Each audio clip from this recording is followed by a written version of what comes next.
Serial में आने वाला है एक नया ट्विस्ट। जी हाँ दोस्तों, अब यहाँ पर आधे के घर वापसी आने से सिर्फ और सिर्फ यहाँ पर माँ ही और परी ही खुश हैं।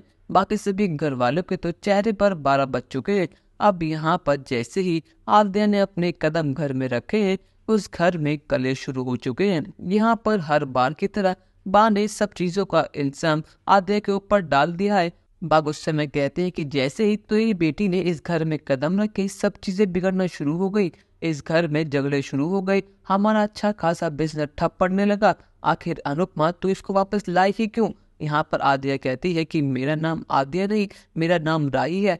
और जो चीजें 15 साल पहले थी वो आज भी 15 साल के बाद वैसी की वैसी है। मम्मी ने आप लोगों के ऊपर कितने एहसान करे, आपकी हर पल सहायता करी, पर लेकिन आपने उसका एहसान का भी माना ही नहीं। आप लोगों की आंखों में 1% भी शर्म नहीं है।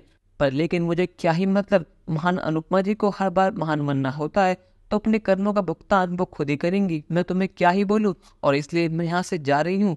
पर लेकिन अब यहाँ पर बा को तमीज सिखाने के लिए प्रेम आ चुका है। जी हाँ दोस्तों, अब यहाँ पर अनुपमा प्रेम को अपने साथ ले आई है। और यहाँ पर अनुपमा के बहुत कहने के बाद प्रेम कुछ दिनों के लिए अनुपमा के साथ रहने को तैयार हो चुका है। यहाँ पर प्रेम गुस्से में कहता है कि आखिर आप इस घर की सबसे बड़ी हैं, पर लेकिन आप में बात करने की तमीज तक नहीं है। अनुपमा मैम ने मुझे सब चीजें बताई कि आप लोग कैसे हैं और आपने इन 15 सालों में क्या कुछ नहीं करा। आपकी वजह से आज अनुपमा मैम की हालत है। पर लेकिन इतने सब कुछ खोने के बावजूद भी आपके सर पर छत है। इस घर को मैम चलाती हैं, पर लेकिन आप लोगों की आंखों में शर्म है ही नहीं। पर लेकिन खबरदार, जो आपने राही को कुछ भी कहा, मैं राही के बारे में एक पल के लिए भी नहीं सुनूंगा। अब यहाँ पर सभी घर वाले ये कह रहे हैं कि आखिर अनुपमा ये किसको ले आई है जो अनुपमा और उसकी बेटी की इतनी तरफदारी कर रहा है। यहाँ पर पाकी कहते हैं कि वाह मम्मी वाह, आपने तो कमाल ही कर दिया। आपने तो उम्र का लिहाज तक नहीं करा। आप कुछ दिनों के लिए बाहर क्या कही, आपने तो एक नया शख्स ढूंढ लिया जो आपकी और आपके बेटे की तरफदारी कर रहा है। वैसे मम्मी मानना पड़ेगा, आपने तो अपनी फौज बनाना शुरू भी कर दिया।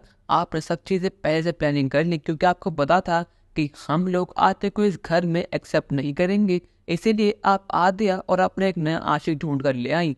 पर लेकिन अब यहाँ पर प्रेम बहुत गुस्से में और कहता है कि खबरदार, अगर किसी ने भी अनु मैम ये राही के खिलाफ एक शब्द भी कहा तो मुझसे बुरा और कोई नहीं होगा।